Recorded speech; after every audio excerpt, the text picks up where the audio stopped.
ఒక ఊర్లో పద్మ అనే మహిళ ఉండేది. ఆమె తన కొడుకు వల్ల ఎప్పుడూ బాధపడుతూ ఉండేది. ఆమె కొడుకు ఎప్పుడూ మద్యం మత్తులో ఉంటూ ఉన్న డబ్బునంతా ఖర్చు చేసేవాడు. దీనివల్ల ఇల్లు గడవటం కూడా చాలా కష్టంగా మారింది. పద్మ ధైర్యం కోల్పోలేదు.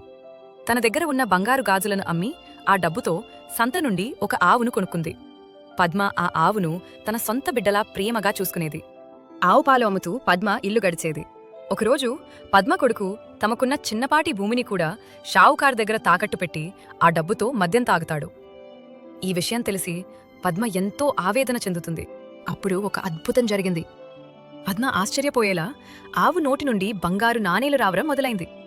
ఆమె ఎంతో సంతోషించి ఆ నాణేలతో షావుకారు అప్పు మొత్తం తీర్చేసింది.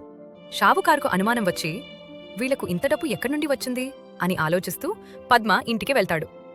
అక్కడ ఆవు నోటి నుండి బంగారు నాణేలు రావడం చూసి ఎలాగైనా ఆ ఆవును దొంగిలించాలని పథకం వేస్తాడు. ఒక రాత్రి షావుకారు రహస్యంగా ఆ ఆవును దొంగిలించి తన ఇంటికి తీసుకువెళ్తాడు. కాని షావుకారింటికి వెళ్లగానే ఆవు నోటి నుండి బంగారు నాణాలకు బదులుగా ప్రమాదకరమైన పచ్చరంగు కెమికల్ రావడం మొదలైంది. చూస్తుండగానే షావుకార్ ఆ కెమికల్లో మునిగి చనిపోతాడు. ఆవు మళ్లీ తిరిగి పద్మ దగ్గరకు వచ్చేస్తుంది.